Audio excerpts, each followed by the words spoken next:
Excited to welcome tonight's speaker, Rez Desmarais of Historic Happenings, which you can find on Facebook as well.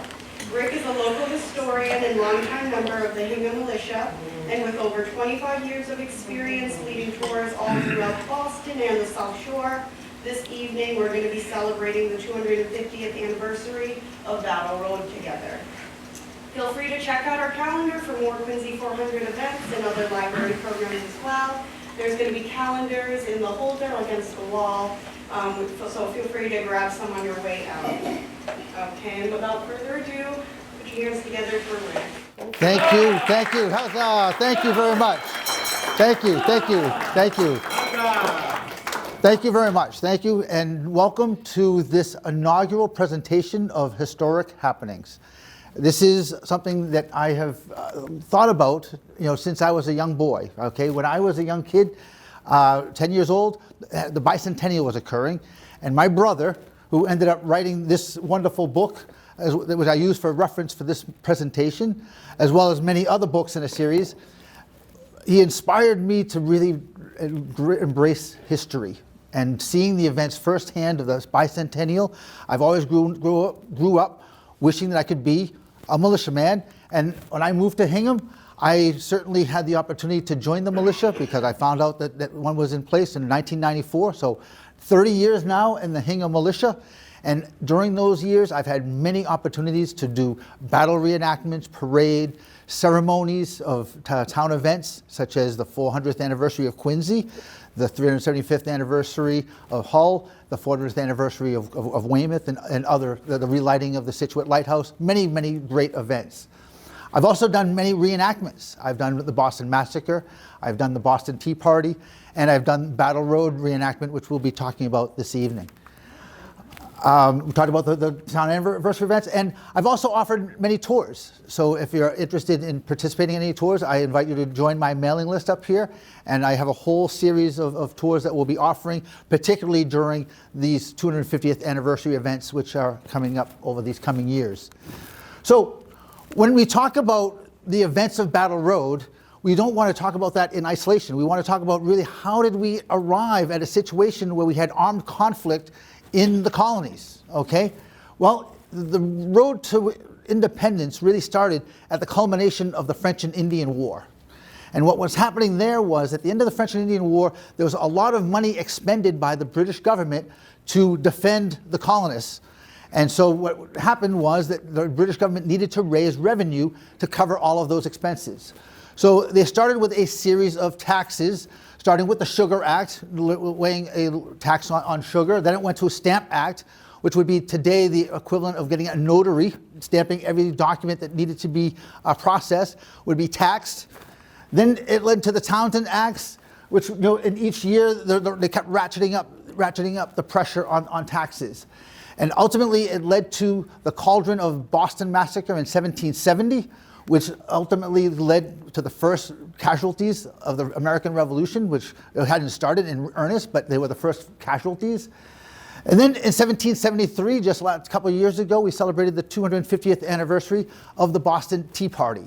And obviously that was a situation where they were protesting the taxation without representation, and therefore the dumping of the tea into the harbor to protest the taxation on the tea. And then that led to what was known as the Coercive and Intolerable Acts, where several British soldiers were camped out in Boston by the thousands. They closed the port of Boston, and basically Boston became under martial law. So that was all the tinder, which was the start of what was now we're going to talk about this evening with Battle Road. So let's talk about who are the key participants. First off, we'll talk about General Thomas Gage. He was the North America Commander-in-Chief of the British Army, the British Regulars, the British Redcoats. And he was in charge of Boston, but also all of the British Army within the colonies of North America. In fact, a little known fact is that General Gage actually fought in a battle side by side, on the same side as General George Washington during the French and Indian War at the Battle of Monongahela. So that's a little tidbit for Jeopardy if you're ever asked that question. That's General Thomas Gage. Lieutenant Colonel Francis Smith was in charge of the 10th British Regiment.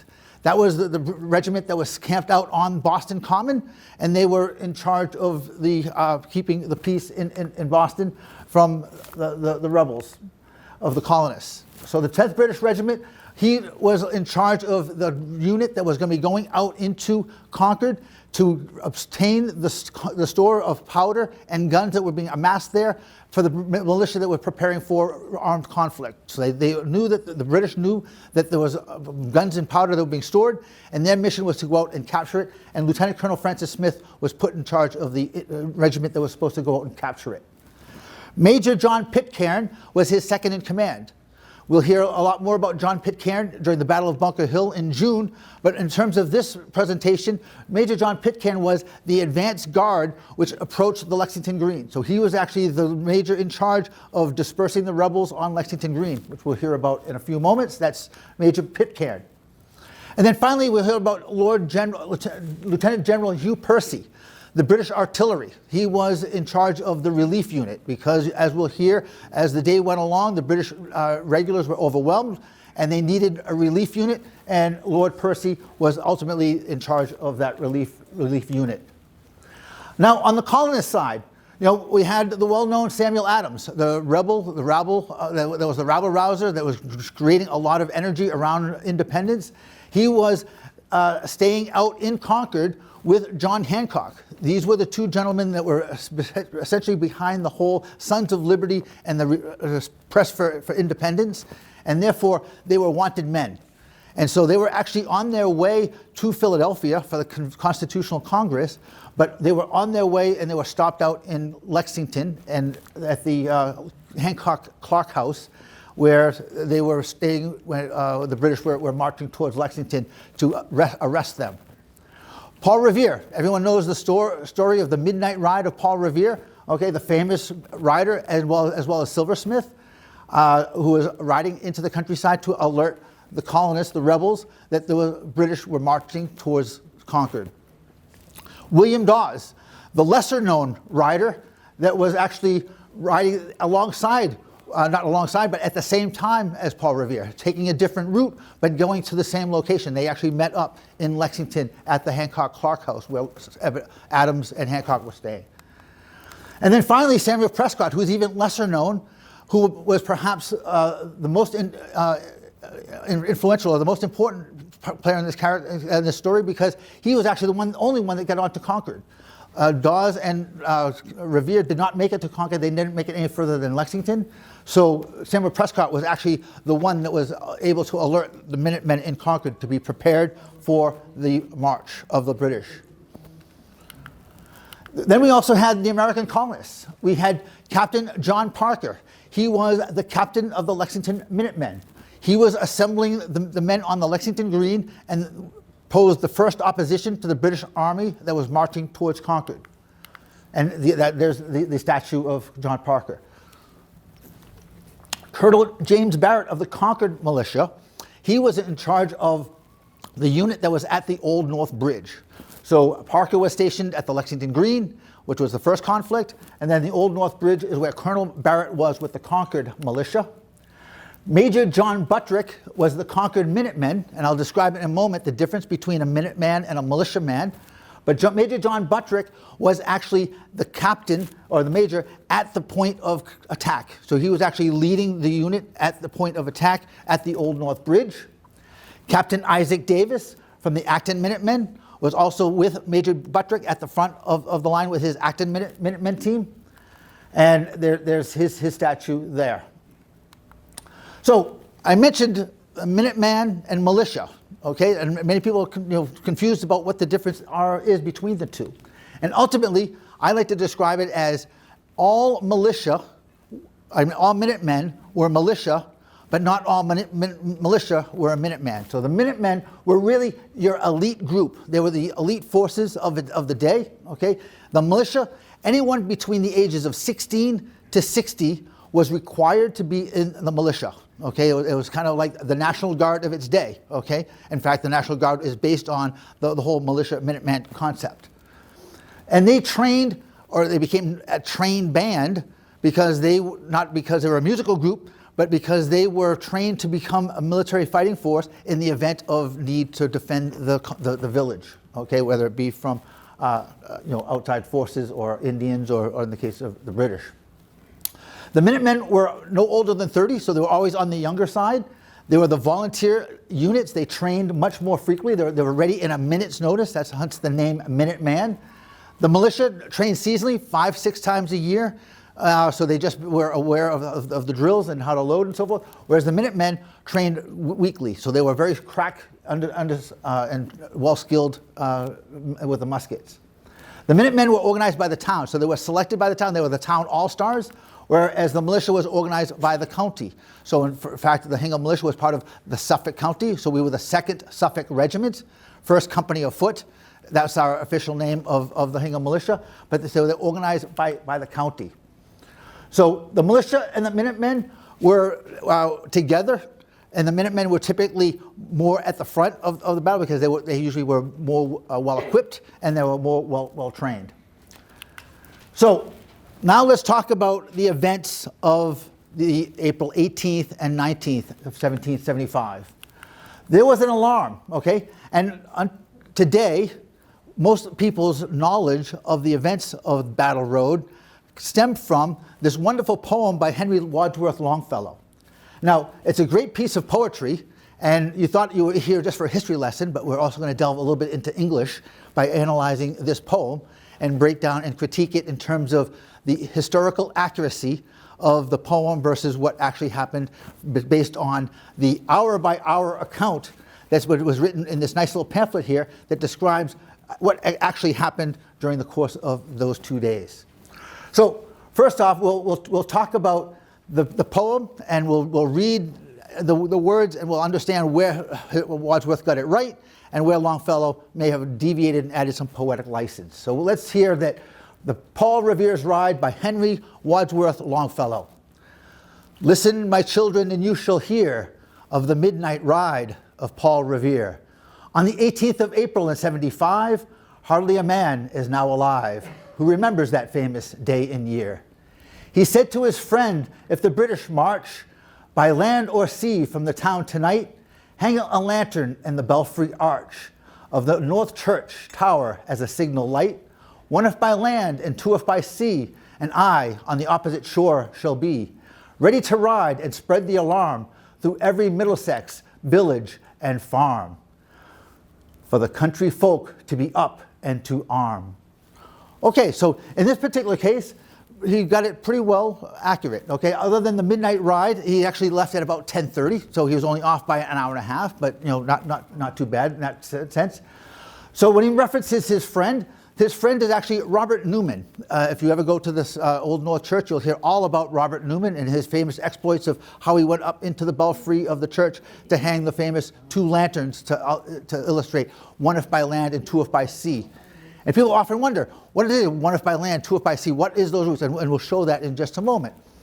So he ended up hanging two lanterns, so we knew that the British were planning to march to Lexington from the Cambridge side. They were actually going to take the sea route or the river route across from the Boston side to the Cambridge side via the Charles River. Okay, so far, other than the timing, Longfellow's got it pretty good. Here's a picture of Paul Revere's house. So he would have left from the north end. The Old North Church was where the lanterns would be held. So the night before the battle at 10:30 p.m., then he said goodnight with muffled oar, silently rowed to the Charlestown shore, just as the moon rose over the bay, where swinging wide at her moorings lay the Somerset British man of war, a phantom ship with each mast and spar, across the moon like a prison bar, and a huge black hulk that was magnified by its own reflection in the tide. Okay, so what's happening here is Paul Revere needs to get from his house in Charlestown, his house in the North End, over to Charlestown so he can begin his famous ride. How he gets there is he gets into his boat, and when they talk about muffled oar, they're talking about one of the oarsmen, his girlfriend, took off her petticoat so that they could put it into the oarlocks. So as they're rowing, the oars wouldn't make too much noise. Why were they concerned about the noise? because they're rowing right below the Somerset, which is a warship, and if they were caught doing traitorous events like such that they're doing, they would be held and detained and not be able to continue their mission. So they were on utmost secrecy to try to get through that channel to get over to the north end, to Charlestown. So continuing our poem. Meanwhile, impatient to mount and ride, booted and spurred with a heavy stride, on the opposite shore walked Paul Revere. Now he patted his horse's side. Now gazed at the landscape far and near, then impetuous stamped the earth, and turned and lightened his saddle girth, but mostly he watched with eager search the belfry tower of the Old North Church. So he's actually not really, he knew that the British were actually going across the Charles River because he had advanced knowledge from Joseph Warren. So in fact here, the message was not to Paul Revere, it was to other riders, because that was one of the fallacies of the poem. Longfellow makes it out that Paul Revere is a sole rider. In fact, there were more than 40 riders, and I even heard that even some of those riders were even women, that were alerted that evening to be going out into the countryside, because Paul Revere could only go in one direction. He was going directly to Lexington.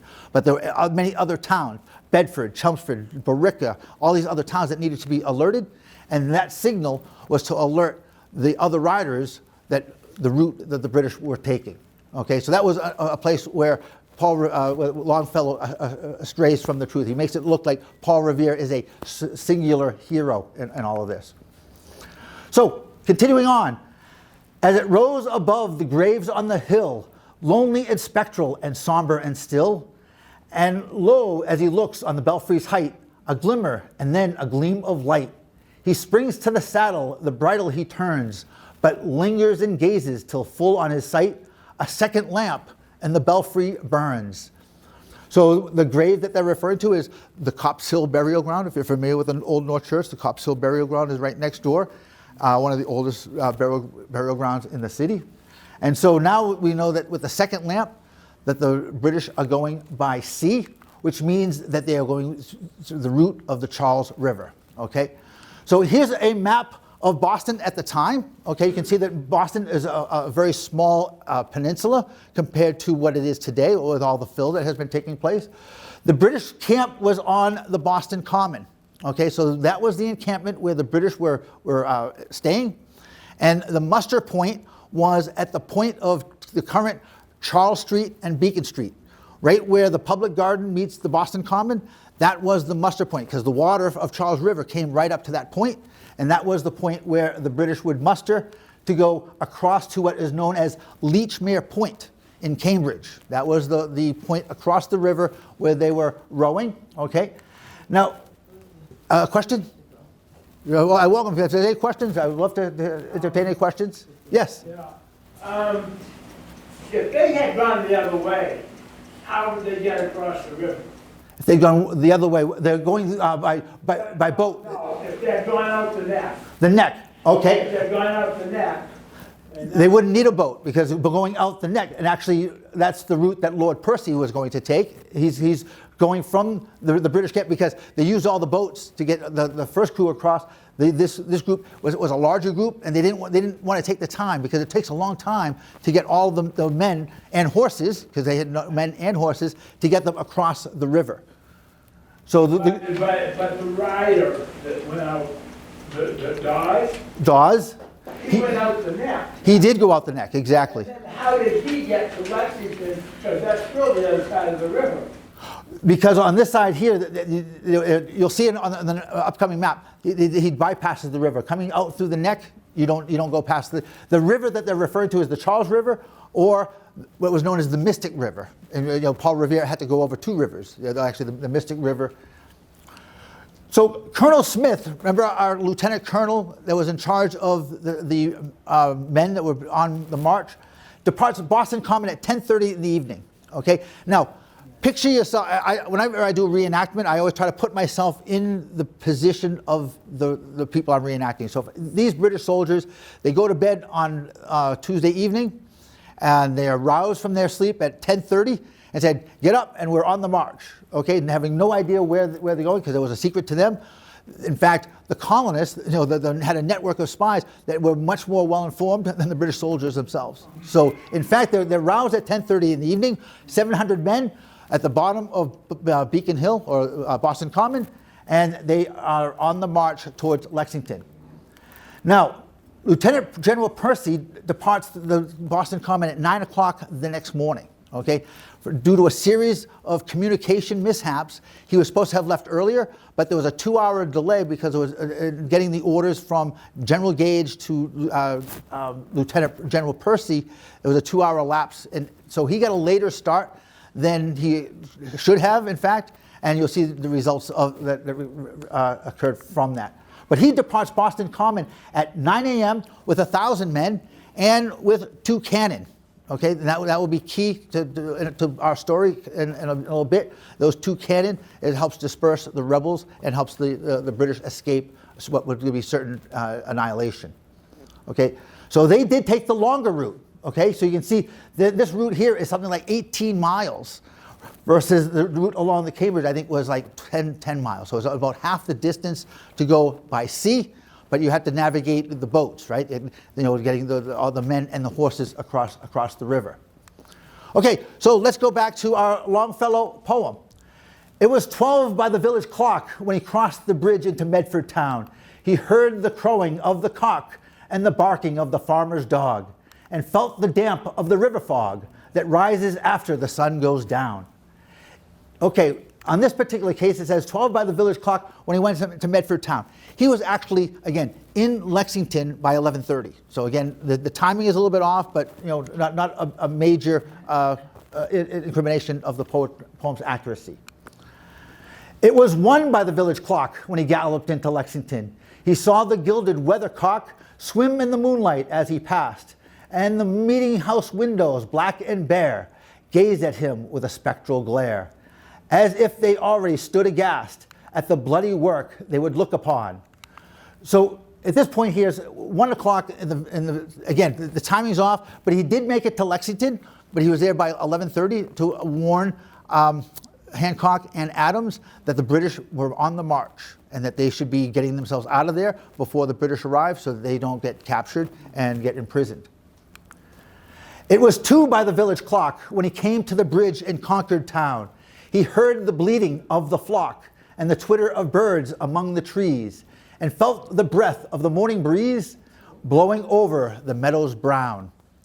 Okay, so this is where we go way deviate from historical accuracy, because in fact, Paul, as you'll hear in just a moment, Paul Revere actually never made it to Concord. He was captured on his way out of Lexington, just a few minutes outside of Lexington, on his way to Concord.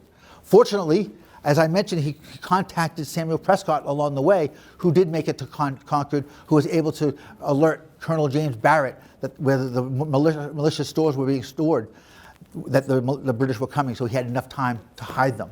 So this is where, again, it makes it look like Paul Revere is a singular hero in all of this, but in fact, he had a lot of help to execute those events on those evenings. So let's go back to the real timeline. So as I mentioned a few times now, Paul Revere actually arrives at the Hancock Clock House at 11:30. William Dawes arrives about 30 minutes later. Okay, so even though he takes a longer route, he actually must have had a very fast horse because he arrives only 30 minutes later. And this is a picture of the Hancock Clock House in Lexington, just a short walk from the Lexington Green. So once Revere and Dawes connect at the Lexington, in the Lexington house, they now say, okay, now we got to go on to Concord and beyond to warn the rest of the militia. Okay, so on the way, just about 15, just a short way out of the Hancock house, they come across Samuel Prescott, who's on his way home from a date. He's the most eligible bachelor in Concord, dating a very eligible woman in Lexington. So he made the trek from Concord to Lexington to have this midnight date, and he was on his way home, and he runs into Dawes and Revere, who he expresses his fact that he's a son of liberty and he wants to help out in the cause. So he continues on to alert the James Barrett in Concord. Because what happens is Revere is captured. He's riding about 200 yards ahead of Dawes and Prescott, and he comes in across here in the lower right, British patrol. In fact, there were several British patrols who had guns on him, and so he had no chance but to surrender. So he had to give up his horse. They confiscated his horse, and he was basically out of commission for the rest of the evening. I'm just trying to get an understanding. Are you saying that if he wasn't on that date that night, we would be British today? Well, I think that if he did not make it to Concord, it would be likely that the British would have got there before they could have hidden the stores, and chances are it would have our independence would have been delayed. Because they were very successful at hiding the store. They had guns, they had cannon, and they had powder. Before you mentioned Copp's Hill and the gravestone, I got the impression, maybe I misheard you, were Vita looking for the lantern or one or two on the Boston side, or was he waiting on the other side, looking across the river to see what, I couldn't. So the message was to others in Charlestown. Paul Revere already knew that they were going by sea. He already knew that because he was alerted. So the message was not to him, but the message was to other riders. So when the lanterns were lit, he was on the Boston side. He was on the Boston side. He was in his North End home, and that's why he had to get in the rowboat, rowing underneath very quietly underneath the Somerset. He had gone the day before in daylight. Well, he didn't know that much in advance. Perhaps, yeah. Like, why wouldn't he go not surreptitiously? I think they needed to find out when it was actually happening, and then once they heard that it was actually, because it was. Well, he could have waited over there like in the daytime and waited for the lanterns, right? Like go out and have some coffee. Perhaps. Come up to show Perhaps. at night. Yeah. Perhaps. So when Paul Revere got captured, okay, that was a question. Did they know Prescott, or did they happen to meet him and say, "Hey, we have, the same allegiance"? That's a good question. I think they knew of him. I don't think he was part of the regular, but he professed his allegiance to the Sons of Liberty, and therefore he was welcomed into the. So when Revere was now captured, okay, he was now out of the commission for the evening. Now it's up to Dawes and Prescott to carry on the message, as well as the other riders. Okay, so here's the map of what's happening here. We've got in Lexington at the Hancock Park House, we have the Samuel Adams that's staying at the Hancock Park House where Revere and Dawes meet. Okay, you can see the route here. Paul Revere gets captured on his way, about halfway between Lexington and Concord is where Paul Revere gets captured. And the Prescott, which is in purple here, makes it all the way through to Barrett's Farm, which was the ultimate objective, because that's where the stores were being kept, and that's where we needed to alert so they could disperse the material before the British arrived. Okay. Then you had William Dawes, who ended up going back towards Lexington because he fell off his horse and he was on foot. So when and all the commotion, he was left horseless, and so he had to walk back to Lexington and regroup. So that was the mission for the evening. Okay, and so going back to the poem, when we think about what Paul Revere might have been saying. What's the image that we have of Paul Revere as he's riding through the streets of Middlesex? What's the vision? The British are coming, the British are coming, right? That's a very common thought that people say, oh, the British are coming. Well, in fact, that wouldn't have made much sense in that day. Why? Because, in fact, 2/3, I mean, everyone could consider themselves British, but only about 1/3 to a half were truly patriots that were in the rebellious spirit. The other 2/3 were considered Tories or loyal to the king, okay? And therefore, it would be like running down Hancock Street saying, the Americans are coming, the Americans are coming. It's like, well, they're already here. What do you mean they're coming? So what Paul Revere would have been saying as he was riding through, and first off, he would not have been shouting it at the top of his lungs, right? He would have really not, be looking at being very careful about not alerting anyone to his activity. So he'd be going door to door to the captains and the colonels of the militia to alert them to say, the British regulars are out. The regulars being the regular army. Did he know when he knocked on the door that they weren't forwards. He Correct. wouldn't tell- Oh, he knew, he was part of what they call the Committee of So Correspondence. he knew which doors to knock He knew on. exactly which doors to knock on. So he would go to those doors and then alert them and say, the British regulars were out, or the redcoats are on the march. Or if he wanted to be derogatory, he might say, the lobsterbacks are on their way to Lexington, because that was the derogatory name for the British redcoats. A lot of them too. Okay. So Dawes returns to Lexington. Prescott continues on to Concord to let James Barrett know what's happening. Okay, and now we've got 700 British troops. Remember our British troops that are forming on the bottom of Beacon Hill? They're now working their way across the river, and they are disembarking at Leechmere Point. Started at 10:30 in the evening. Now at 2 o'clock, they're finally all across the river.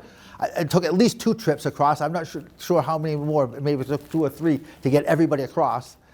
And now they're on the march, okay? And when General Gage gets ashore, or gets into what's now Arlington, Menotomy was known at the time, he's hearing church bells ringing, he's hearing drums, he's hearing musket fire, okay? Because that was the warning signal for people to rouse, right? Musket fire, banging drums, and church bells. So he knew the gig was up. That secrecy that was supposed to be happening was not secret at all. He is now exposed. And at this point, with 700 British troops, he's feeling like he's got the majority, right? So he's feeling pretty strong. But nonetheless, he's worried that the day will not go well and that he needs reinforcements. So he sends a note back to General Gage that, help, send some reinforcements. We're thinking we're going to need them. We're going to need to get bailed out. So Lexington Minutemen, okay? Now you have Captain John Parker, the Lexington Minutemen captain on the Lexington Green. He knows that the British are coming, okay? The redcoats are on their way, okay? They're mustering and they're waiting for them in Buckman's Tavern, which is adjacent to Lexington Green, okay? So it's an April morning, probably pretty cold, so they're probably warming themselves in Buckman Tavern, preparing for the encounter with the British regulars. So they understand through scouts are out and about and see that the British are disembarked from their boat and they're on their march. They can hear them. Because they got their drums and so forth.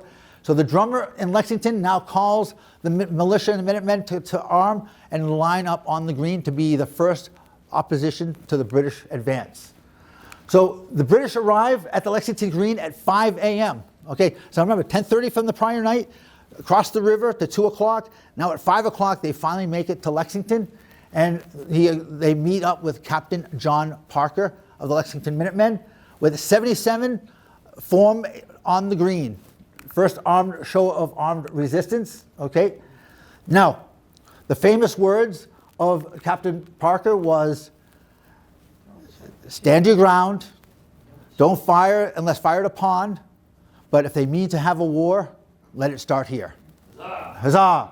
So, when the 77 Minutemen were on the green and they see the advance march of the British units, now, this wasn't the full 700. This was Major Pitcairn taking a smaller group, but still well overpowering the 77 Minutemen that are sitting on the green.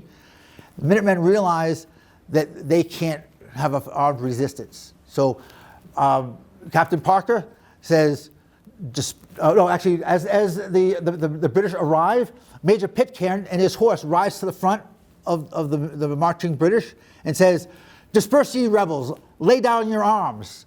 And basically, he wants to clear the way so that they can march right on through Lexington on their way to Concord. So at that point, Captain Parker gives the order, says, disperse and make way for the British to come through. And at that point, no one knows where the shot came from, who fired it, or where it originated from.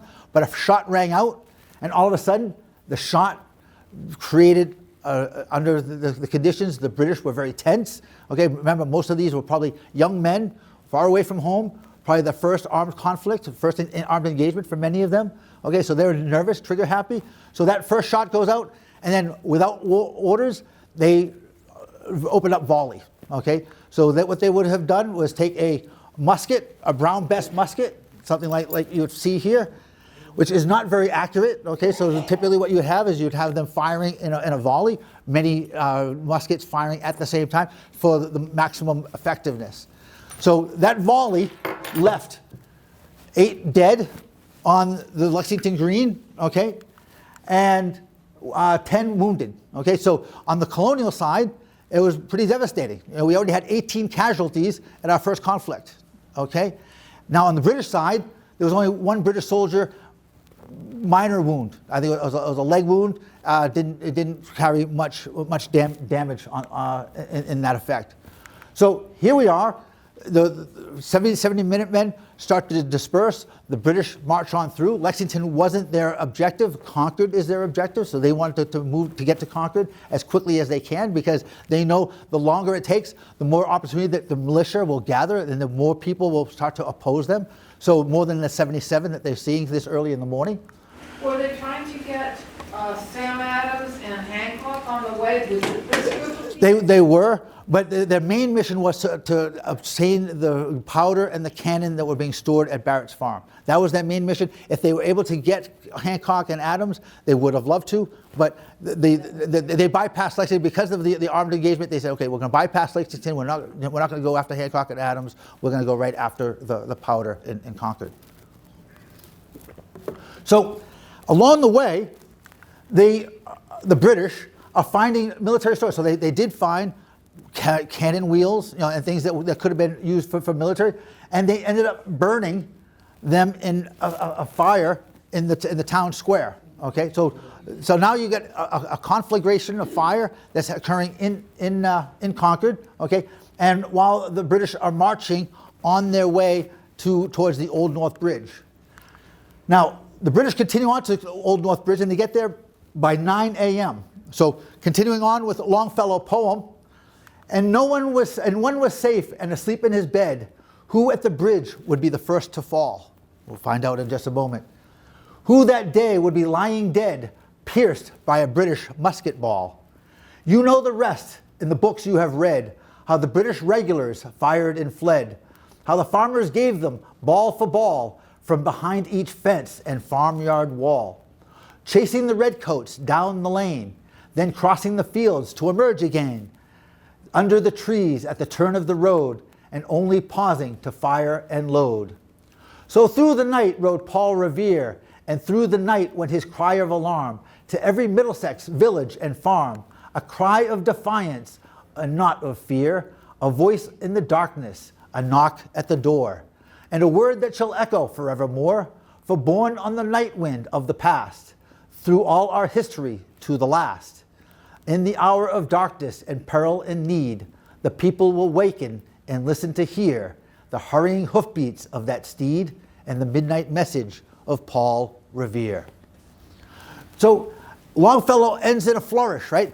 He talks about here about the knock on the door. So he's not talking about running through the streets yelling the British are coming. He's talking about the knock on the door, the regulars. He comments about the regulars are out. So in many ways, Longfellow was very accurate, but in some cases he had some inaccuracies which we can forgive him for. It's a wonderful piece of poetry that he's given down to the ages. And as a side note, it was written 80 years after the original event. That's why some of the inaccuracies may have crept into the story, because it was written in 1860 at the outset of the Civil War to arouse patriotism in the United States. So this poem was not only to recreate the midnight ride of Paul Revere and the exploits. In fact, in Paul Revere's obituary, it was said that his midnight ride was not even mentioned. It was much more mentioned about his prolific work as a silversmith and his work with the Committee of Correspondence, in other rides, but not necessarily the midnight ride that we're all known for today. Was Longfellow related to Revere? I don't think so. No? I don't think so. And then, I always wonder, Dawes isn't even mentioned at all in this poem, and nor is Prescott. How things would have changed if we had the first verse saying, "Listen, my children, and take a pause and hear about the midnight ride of William Dawes." That would be an amazing turn of events, to turn William Dawes into this heroic figure. But apparently it did not rhyme as well as Revere. So anyways, it's a wonderful piece of poetry. It gives a great illustration of the events that occurred during the April 18th and 19th. And now we'll go into a little bit more detail as to the real timeline of what occurred and to what actually happened. So we mentioned that as the Concord, the British were finding military stores and was trying to burn them. the British, the militia were observing the smoke. This is now the conquered Minutemen that are now at the Old North Bridge because they knew that the British regulars were on the way to Barrett Farm, and the Old North Bridge was the route to get to Barrett Farm. So that's why they were gathered there, to prevent the British from advancing towards their store of military supply. So they're observing the smoke from the village, and they're getting infuriated. They're thinking, they're burning our town. They're burning my house, okay? So by the time that the British arrived, so from Concord Center to Old North Bridge, it's a bit of a walk. If you've ever been there, it's a bit of a distance. So they were getting all riled up because they could see the smoke and they thought that their homes were burning. And by the time that the British arrived, they were ready for armed conflict, okay? So this is the next controversial piece of poetry that has been introduced into our lore. It was a wonderful poem by Ralph Waldo Emerson called The Concord Hymn. And here he references, by the rude bridge that arched the flood, their flag to April's breeze unfurled. Here once the embattled farmers stood and fired the shot heard round the world. Why is this controversial? Because the shot heard round the world, he's insinuating that this was the first shot that was fired during the American Revolution, okay? In fact, that, as we just heard, was back in Lexington on the Green, where they did fire shots and they actually wounded a British soldier, but shots were fired. And even to this day, there's ongoing rivalry between Lexington and Concord as to who should lay claim to the shot heard round the world, okay? But because it's here in poetry, forever immortalized by Ralph Waldo Emerson, that the shot heard round the world was in Concord, that is where the common knowledge is that. And you could say that the shot heard round the world could be in Concord because that was where the first British casualties fell. The first effective armed resistance from the colonists took place at the Old North Bridge. So you could say that that was the shot heard around the world because that killed the first British soldiers. So the foe long since in silence slept. Alike the conqueror, silent sleeps, and time the ruined bridge has swept down the dark stream which seaward creeps. So what we have now is we have the militia on one side of the bridge, okay? The regulars, the British regulars on the other side of the bridge. It was springtime. The water level is high, okay? So there was not a lot of fighting. There was not a wide expanse of fighting. So it was a very narrow fighting situation where it was front to front, okay? And so when the fighting occurred, okay, Major John Buttrick of the Concord Minutemen, okay, so you had Major Buttrick was commanding the Minutemen at the North Bridge. He was pleaded, now it's our turn to fire. So we need to fire onto the British. And the first round of volleys was very effective, killing 3 and wounding 9. Okay, so much more effective volley in this situation. And 4 officers were wounded, which in that particular case was devastating because as the officers wounded, they can't lead and the army becomes dispersed and discombobulated. So the idea now is that this is our chance to take action on the British regulars and take effect of casualties. Isaac Davis, the captain of the Acton Minutemen, was killed. He was the first casualty at the bridge. So the first one who would fall from Longfellow's poem, it's Isaac Davis. Isaac Davis was in the front and took a musket ball right to the chest, and it killed him almost instantly. So now we're at a situation where they have armed resistance. There's a significant amount of militia, much more than the 77 that were opposed them on Lexington Green. So the regulars said, we got to get out of here because we're going to be surrounded and we're going to be captured, or not. The day's not going to go well. So here we go now from the Concord Old North Bridge. So you can see Barrett's farm was just beyond the Old North Bridge. So they never made it there was a small company that arrived, but by the time they got there, all of the gunpowder and everything was dispersed and hidden, so they weren't able to abscond with any of it. So now they're on the retreat. Now it's about 12 hours later from when they started. The British are exhausted. They've been on the march. They've been under harassment of fire. Now they're in a situation where they need some rest. So they hold out here for a rest right near the old manse in that area, just outside of Concord, and they rest for about 2 hours, okay? Those 2 hours are just enough time for more militia to pour into the area, okay? So those 2 hours now allow the militia to create an armed resistance, which they have not seen, that the British have not seen before. So now at 9:30, the regulars are resting just outside of Concord. The militia are gathering, so now we've got about 2,000 militia from towns such as Barica, Reading, Chelmsford, Bedford, all the areas nearby, those other riders that I mentioned that had made it out to the farther reaches. Now those militia are gathering and arriving on the scene, okay? So now the British are normally used to firing, like I mentioned, across from each other and volleys. That was the traditional way of warfare in the 18th century. Now here come the colonists who have very good knowledge of the terrain, okay? They know where the hills are, they know where the stone walls are, they know where the British are going to be marching, so they can situate themselves in the most advantageous positions that will inflict the most harm upon the British retreat. Okay, so what you have now is you have the colonists hiding behind stone walls, hiding behind trees, up on hill, getting a vantage point where they can start to pick off the retreating British regulars. So as the regulars are retreating from the Old North Bridge, they arrive at Merriam's Corner, which was considered to be the scene of the first offensive action. At the Old North Bridge, that was more viewed as a defensive tactic to prevent the British from moving forward. Here at the Merriam's Corner, the colonials were waiting for the British to march through, and they let them have it. Okay, so it was the first scene of the offensive action, and now you've got the British that are going to be shot at from all sides. They don't know where it's coming from. Now, the British regulars would have been issued 36 cartridges. So if they had a cartridge, this is what a cartridge looks like, and this is what is used to load the musket, and they would be stored in a cartridge box, something like this, okay? So the British would have a cartridge box that would hold 36 cartridges. By the time that they start going through the course of the day, they're consuming these cartridges quite quickly. They're firing and firing and firing, okay? And those cartridges are depleting very quickly.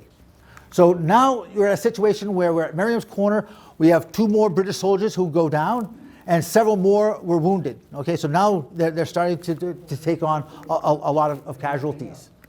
So this is a picture of Merriam's Corner. So here you have a picture of the road coming in. So the British are marching along the road, and then you have all the colonials all along these different angles, okay, being able to cross fire from all different angles. So no matter where the British were marching, they were in jeopardy of being hit by the colonials. So they continue on. It was known as the Bloody Angle, okay? The British are further ambushed by more and more militia that are gathered. Now we got 2,000 militia that are gathered along the battle road, taking up positions behind stone walls, behind fences, knowing the grounds that they were able to catch the British column in a crossfire, and killed 8 more soldiers. Okay, so the casualties are mounting for the British as the day goes along. So now they continue their retreat. Now it's 1 o'clock in the afternoon. They arrive at the Ebenezer Fisk House. Very scene of strong, intense hand-to-hand fighting, okay?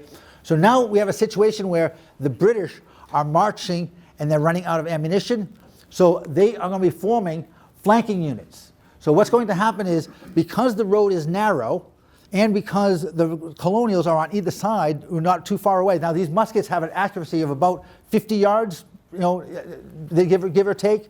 So we have to be pretty close in order to take aim and to make any damage. So the idea was that the British were engaging flanking units.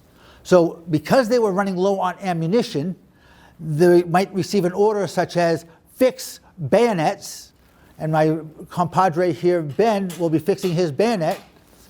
And when he fixes his bayonet, now we essentially have a 7-foot pike that can do some significant damage to a colonial militiaman who's standing along the side of the road. So what would happen was that the British, because again they were running out of ammunition, they would have all their men with these bayonets. The British had them, the Americans did not. Okay, there was only one company. The Acton Minutemen had a select amount of bayonets, but it was a rare commodity to have a bayonet on the colonial side. So when the British were coming at them with bayonets, and particularly if they were flanking, meaning they were coming in from behind them, they were able to scare and disperse the colonials from their vantage point of behind the rocks and the fences and the trees. So they would use the flanking units in a very effective manner, but it was tiring them out because these flanking units had to do a lot of walking and had to do a lot of running, because once they get close, they would have to run with their bayonets to scare the colonials. So it was a very exhausting activity to be a British flanking unit.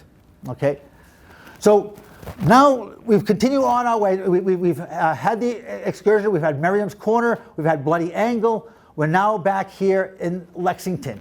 Okay, so they arrived back into Lexington, and now they are going to see Parker again. Captain John Parker, remember him from the morning, right? Only 77 Minutemen. Now he's had a chance to regroup. It's been several hours. He's regrouped his Minutemen. He has now taken the high ground. Okay, so Parker is on this hill just outside of Lexington, on the high ground, on the road where the British have to come marching through. Okay, so he is now in an advantageous situation, and he's got a lot more men with him. So he is now going to take his revenge for the outcome of the morning's activities at the Lexington Green. So Captain John Parker takes his outcome on the British and takes on more casualties at that point. So now we see General Percy. So General Percy, remember we took the long route here, took the same route as Dawes. So Dawes, coming off of Boston Neck, coming through Roxbury, out through. So again, well, there was a river here, so there must have been a bridge, I think, going across the river. So the gentleman asked about the river. So it does look like there was a river that had a bridge that they were able to get across. As on the way out, so this is actually an important point, because that bridge was there on the way out, okay?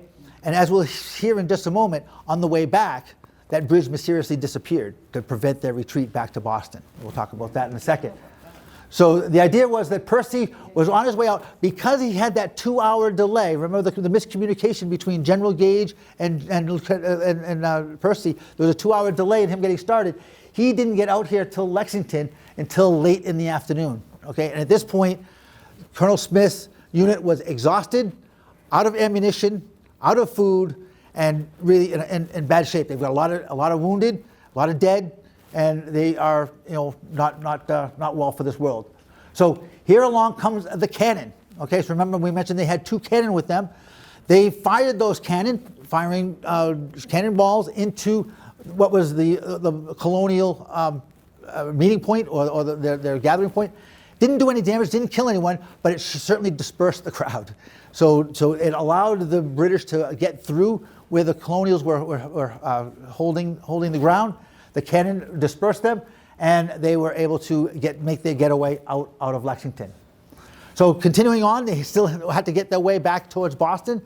At the foot of the rocks, in the Battle of Menotomy, again, more hand-to-hand combat. Now you've got over 5,000 men. Okay, so now you've got 1,700 of the British regulars encountering 5,000 militia. So they now are much on the defensive. Okay, so now we have a lot more militia that are harassing the British from every different angle. Okay, and so their day was going from bad to worse. Okay, now you actually have the first British prisoners that were captured.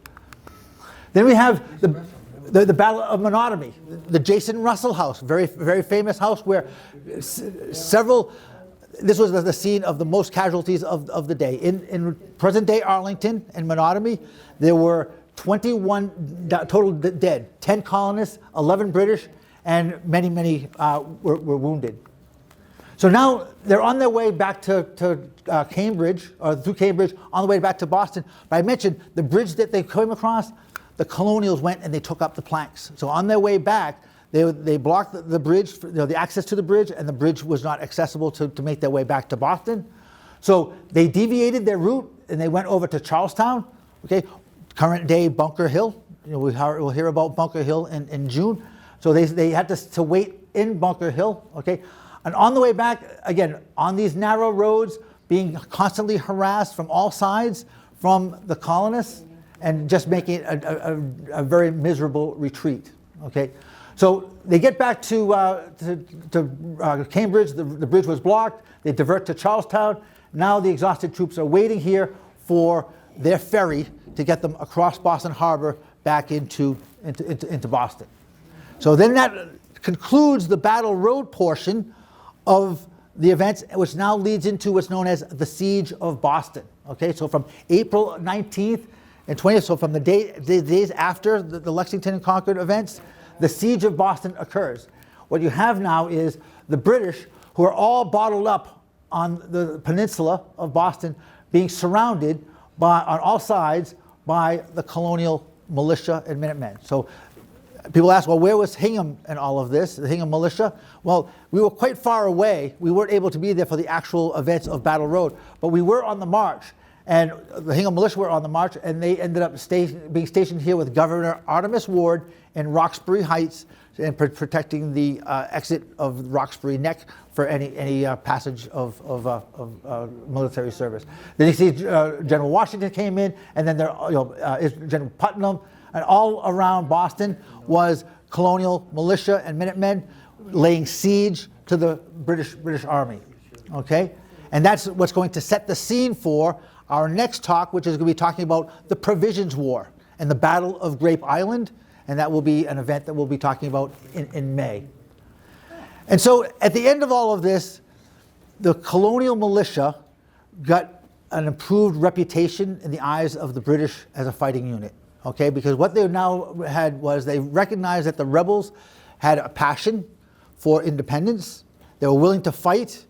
And although they were fighting in uncharacteristic warfare methods, guerrilla warfare, they did say, and this is actually General Percy, the relief general who saves the army from defeat, said that the rebels attacked us in a very scattered, irregular manner, but with perseverance and resolution, nor did they ever dare to form into a regular body. So they were just coming at them from all different angles, creating a lot of chaos, and ultimately that was able to be successful in the occurrence of the day. So I all thank you for coming to this inaugural presentation of a historic happening. I hope you enjoyed it all, and I hope to see you on a tour in a future day, because if you signed up, I'll be offering tours in the future, and we'll be promoting those. And also, I will be speaking on May 14th at Hingham Library on the Provisions War, the Battle of Grape Island, and then on June 3rd, the Battle of Bunker Hill. And I'm working with Tammy and to establish a couple more dates here at Quincy as well. So thank you very much. I really appreciate you coming out this evening.